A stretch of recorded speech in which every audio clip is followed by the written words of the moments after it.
guys, Mitch at Swap Time here with my brother Jason. Hi. Nav Fabrication. We're going to look at his build here.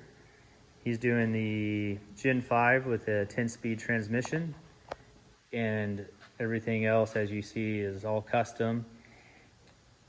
And Jason, you want to do a quick overview? I mean, I know there's a lot going on here, but of your build, the basics of it. Yeah, I can do that. Well, we got the Porterville control arms, 1 inch shorter and 1 inch forward. This allows me to run a 20 by 10 inch wheel. This gives me a 275, 35, 20 tire. Got the no limit rack and pinion kit in here. Works great. Doesn't suffer from bump steer. It's a Silverado rack.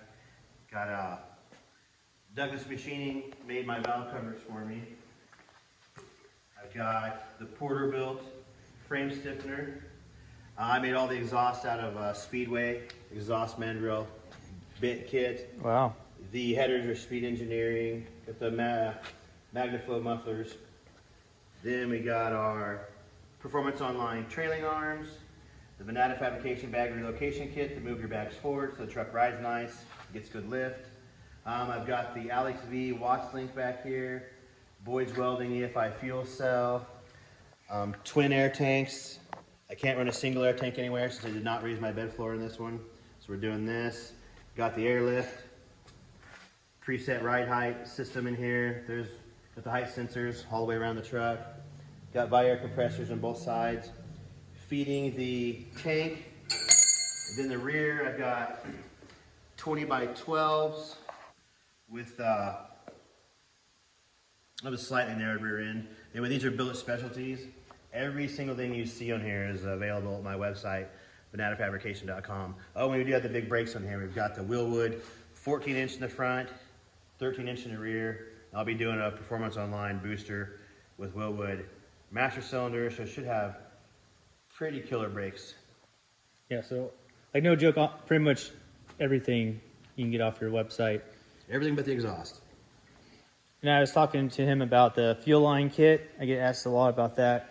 So Jason sells an entire kit, but what I didn't really realize until I looked at it, I'll look down here, this is a Holley fuel filter and regulator setup.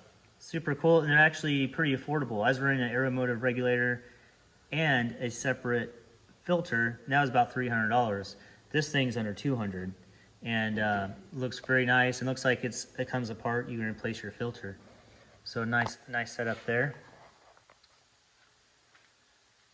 Do a view from here, looks pretty cool. So you basically went all out. You did everything you can do to a stock chassis C10 here.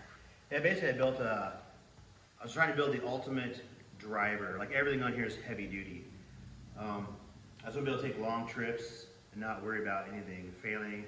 I want to perform well, get decent fuel mileage, handle well, ride nice, and then maybe later we'll do another video showing the interior. The interior is pretty awesome with the 10-inch screen in it and cruise control, power windows, all of the bells and whistles that make a vehicle enjoyable to drive. Yeah, so that's why Jason went with the 6.2 10-speed setup. He's leaving the engine stock, so that way it'll sound awesome, but he'll get at least 20 to 26 miles a gallon. Big part of that is gearing this appropriately, especially the 10-speed. That's just doing anywhere from a 273 to a 308 gear ratio. There's always a little bit of math involved. He has a little bit taller tire. So, and then you're limited on the carrier. You can only get certain gear ratios depending on what rear end you have. But it makes a huge difference. And when he's driving on the highway at 70 miles an hour, it's going to be silent. You're not going to hear your engine. There'll be no drone, nothing, because you're at 1600 RPM. Drone usually happens around 22-ish, 100 RPM, and it's not a fun battle to fight. It makes a vehicle miserable to drive. Go over here to the cooling system. So you got that, how do you say it? Entropy radiator. Entropy radiator. They're expensive, but they sell very well. Yeah, it's beautiful.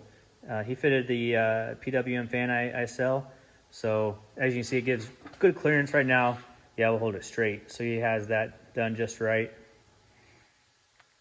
The accessory drive is from what company? It's Concept One. I use that on all of my builds. It's pretty sweet. This is a natural finish. You can pay extra for black anodized or polished, but the natural finish actually looks pretty good. This doesn't really show it well because all my pulleys right now are off at another shop being cedar coated bronze, and the pulleys are really sharp looking. Yeah, and so I moved back to Missouri. What's pretty cool is me and my brother were going to LS Fest. So we're taking this vehicle to show off the Gen 5 system. And another huge thing for my side of things, business-wise, is after a few years, we have brand new, I call them hot rod style harnesses. So these are all seamless loom. They are set up for different transmissions. So you place your order, I set up the transmission, but it's simply as I just have it set for quick disconnects. So I can change it from 8-speed, 6-speed, and 10-speed, and manual. The other huge thing that no other company offers will be the muscle car module is integrated into this harness. So that gives you tap shift, reverse signal, park neutral safety is built in. So it actually has a relay here. It will only start if this transmission is plugged in, and you're in park or neutral. So very good safety piece there. You got tow haul mode.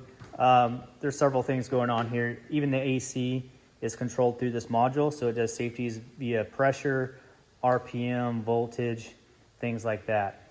So it's kind of why I've held off selling these muscle car modules, is we've been fine tuning them because these are included with this. It also includes your AC stuff. So you actually have a separate pigtail for your Gen 5 compressor, even your AC pressure, which is needed to run your variable speed fan. So this is a really big deal, years in the making. We're going to install this harness onto Jason's C10 here. We'll probably test fire it tomorrow. I was hoping to do it today, but I forgot the oil galley plugs that go in the vacuum pump. There's 2 holes down here, so those need to be plugged.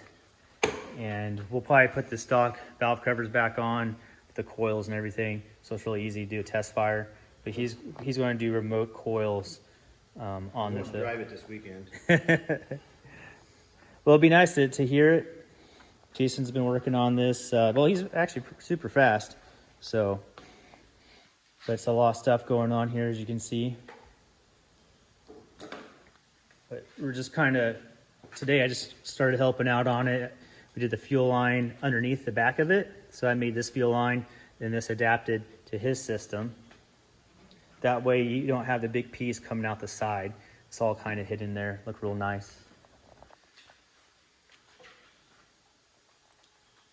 All right, part 2 will be coming soon with a startup and harness install.